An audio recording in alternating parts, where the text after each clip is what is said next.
कणांमध्ये अवैध वाळू वाहतूक करणाऱ्या ट्रॅक्टरवर महसूल आणि पोलीस विभागाची कारवाई। कणान पोलीस आणि महसूल विभागाच्या संयुक्त पथकाने सिरोहा रेती घाटातून अवैध वाळू वाहतूक करणारा ट्रॅक्टर पकडला आहे।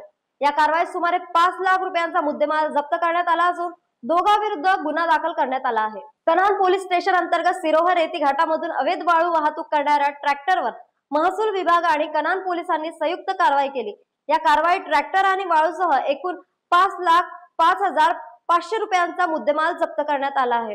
ही कारवाई मंगळवारी 9 सप्टेंबर रोजी रात्री 8 वाजताच्या सुमारास करण्यात आली।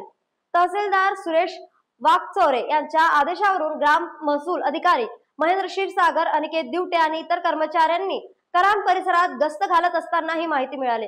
कणान पोलीस निरीक्षक वैजंती मंडवधरे यांच्या मार्गदर्शनाखाली पोलीस घटनास्थळी दाखल झाले। पोलिसांनी ट्रॅक्टर थांबवण्याचा प्रयत्न केला असता चालक अंधाराचा फायदा घेऊन फरार झाला। थोड्याच वेळात अभिषेक उर्फ हिमांशु येलमुळे हा घटनास्थळी आला। चौकशीत त्याने ट्रॅक्टरचा मालक असल्याची कबुली दिली।